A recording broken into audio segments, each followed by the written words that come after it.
वजीर इत्तलात फवाद चौधरी कहते हैं लाहौर के इंतखाबात में वोटिंग की शरह इंतहाई कम रही। साबित हुआ कि नून लीग और पीपल्स पार्टी खाली मैदान में भी खेल नहीं जीत सके। तमाम तर प्रोपेगेंडे के बावजूद तहरीक इंसाफ ही मैदान की असल खिलाड़ी है, जिसके बगैर मैदान वीरान है।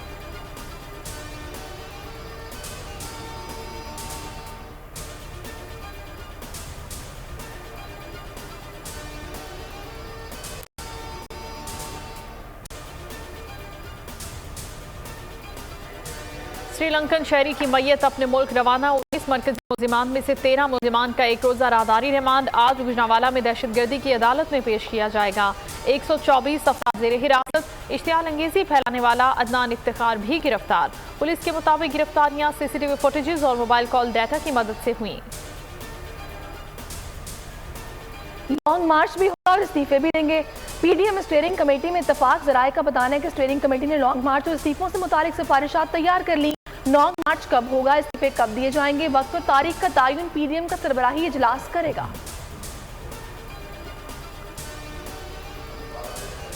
किसी में जुर्रत नहीं कि हमारी हुकूमत गिर सके। वजीर दिफा परवेज खट्टर का अपोजिशन को चैलेंज। कहते हैं मैं इमरान खान के साथ खड़ा हूँ, कोई इन हाउस तब्दीली नहीं आ रही। सप्लाई और डिमांड बराबर हो जाए तो महंगाई की सूरत हाल बेहतर होगी।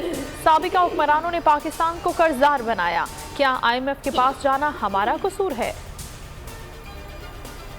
मुराद सईद की उमरकोट ने पीपल्स पार्टी को ललकार। कहा रोटी कपड़ा मकान का नारा लगाने वाले पाकिस्तान लूट कर खा गए।